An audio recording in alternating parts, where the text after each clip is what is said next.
মোৰ ফালৰ পৰা এতিয়া মই এটা চৰকাৰলৈ মই অনুৰোধ জনাইছোঁ যিহেতু 2000 চনত মোৰ গৃহত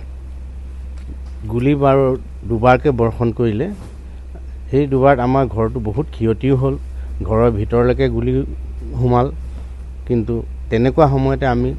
চৰকাৰক আবেদন কৰিলোঁ যে আমি এনেকৈ নিৰাপত্তা আমাৰ বিচাৰিছোঁ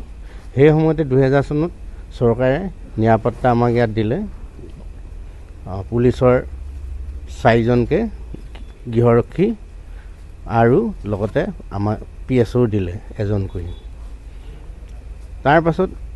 আজি 2 মাহমানৰ আগত চাবুৱা থানাৰ পৰা এই আৰক্ষী SI এজন আহিছিল SI সাব ইন্সপেক্টৰ এজন SI এজন আহিছিলে তেখেতলোকে আহি ক'লে যে এইটো গুৱাহাটীৰ পৰা ৰিপৰ্ট বিচাৰিছে আপোনালোকৰ কিবা হংকাৰ দিছে নি কোনোবাই ভয় খুৱাইছে নি কিবা কৰিছে নি তেতিয়া আপোনালোকক বোলে হাউচ গাৰ্ড লাগে নে নালাগে আৰু PSO লাগে নে নালাগে এই কথাটো আপুনি কওক তেতিয়া মই ক'লোঁ চাওক 2000 চনত এবাৰ আমাৰ ঘৰটো গুলী বৰ্ষণ কৰিলে আকৌ 1994 চনত এজন ককাইটোক হত্যা কৰিলে ঘৰৰ পৰা নি গতিকে তেতিয়াৰ পৰা আমি সংকিত হৈ আছোঁ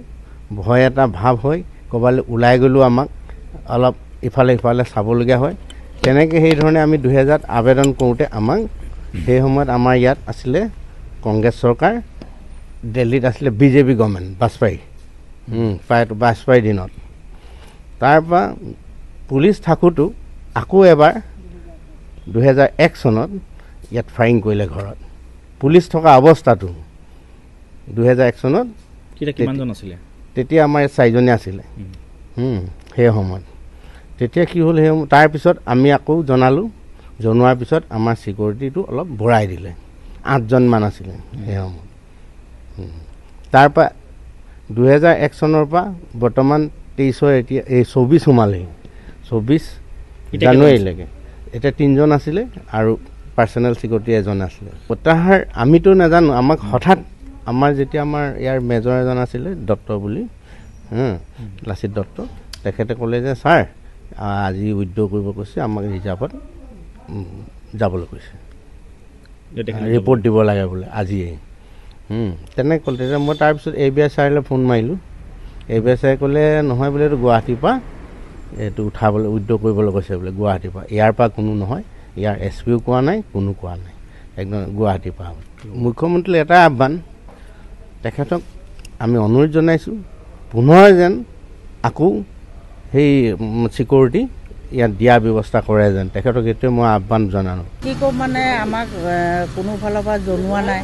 যে লৈ যাম বুলি তেওঁলোকৰ হাউচ গাৰ্ডৰ লগতে মানে যোগাযোগ কৰিছে কৰাৰ পাছত মানে কৈছে আমাক যে আমাক আজি গধূলি 8টা বজাত মাতিব আমি এতিয়া গম পোৱা নাছিলোঁ যে লৈ যাওঁ হেৰি কৰিব বুলি আজিয়ে লৈ যাম বুলি নেজানিছিলোঁ 8টা বজাত লৈ যাম বুলি ক'লে তাৰপিছত এতিয়া আমি কৈছোঁ মই 2000 চনৰ পৰা তৰুণ গগৈ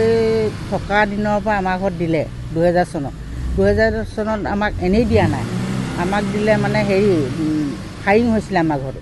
ফায়াৰিং হৈ গোটেই ঘৰ ভাঙি শেষ কৰি দিছিলে তাৰপিছত 2001ত আকৌ ফায়াৰিং কৰিলে তেতিয়াও আমাৰ ঘৰটো ভাঙি থৈ গৈছে এজন মাৰিছে আমি 90 চনৰ পৰা ইমানে শাস্তিত জীয়াই আছোঁ মানে ক'ব নোৱাৰি ভাষাৰে বুজাব নোৱাৰি ইমান কষ্টত জীয়াই আছোঁ কিন্তু এতিয়া হঠাতে পটককৈ লৈ যাওক যদি তেওঁলোকক দৰকাৰ হৈছে লৈ যাওক একো ডাঙৰ কথা নহয় নিবই সদায় বা থাকিব সেইটো কথা আমি বিচৰা নাই কিন্তু আমাক জনাব লাগিছিলে আমি নজনাকৈ পটককৈ এনেকৈ লৈ যোৱাটো আমি দুখ পাইছোঁ যদি ভাল কাৰণে নিছে একো কথা নাই যদি আমাক যদি বেয়া কিবা এটা ভাবি চৰকাৰে নিছে BJP চৰকাৰে দোষী হ'ব ভগৱানে নকৰাক যদি আমাৰ ঘৰৰ পৰিয়াল কাৰোবাৰ কিবা হয় কিন্তু চৰকাৰখন সম্পূৰ্ণ আমি দোষী বুলি ভাবিম